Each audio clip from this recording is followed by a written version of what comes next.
د واک ټلویزیون درنو لیدونکو سلام ستړي مشه د میدان وردګ ولایت اوسیدونکي د کابل کندهار لویې لارې د رغولو د چارو له اساستوالي شکایت کوي. دوی وایي دوړه او ګردونه ورته سختې ستونزې پیدا کړي دي.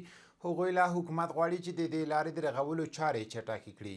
د اطلاعات او کلتور وزارت د فرهنګ او هنر معین وایي د مهال په یاد وزارت کې 15,000 تاریخي ابیدې صاف دي او تر 100,000 نورې تاریخي ابیدې شتون لري چې حکومتونو د 40 کلونو جګړو له امله نه دي توانېدلي په یاد وزارت کې ثبت کړي. په پنجشیر ولایت کې د لومړي ځل لپاره د زمرودو په قانوني ډول استخراج او پلورل وشول. د یاد ولایت ځایي چارواکي وایي چې زمرود د داوطلبۍ له لارې په 40 میلیونه او 509 افغانۍ وپلورل شول.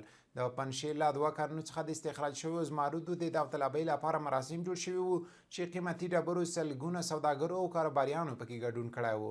د خوست ولایت په بیلابیلو ناحیو کې د ښاروالۍ له پراختي بودیجې څخه د 4.5 میلیون افغانیو په ارزښت د سړکونو ویالو د جوړولو چارې پیل شوې. 1402 کال کې په پلان کې 12 پروژې د 112 میلیون افغانیو په ارزښت په پام کې نیول شوې وې چې له جملې په لومړۍ ناحیه کې د 480 مترو او په دویمه او دریمه ناحیه کې په مجموعي توګه 6500 مترو په اوږدوالي ویالې او سړکونه په پاخه او اساسي توګه په 6 میاشتو کې جوړیږي. هیواد بهر او متحده ایالتونه او برټانیا پر ایران تازه بندیزونه لګولي او استرالیا، کاناډا او یو شمېر نورو هیوادونو یې غوښتي چې دوی هم پر ایران بندیزونه ولګوي. دا و د نن ورځې مهم خبرونه. تر بیا ښه وخت ښې چا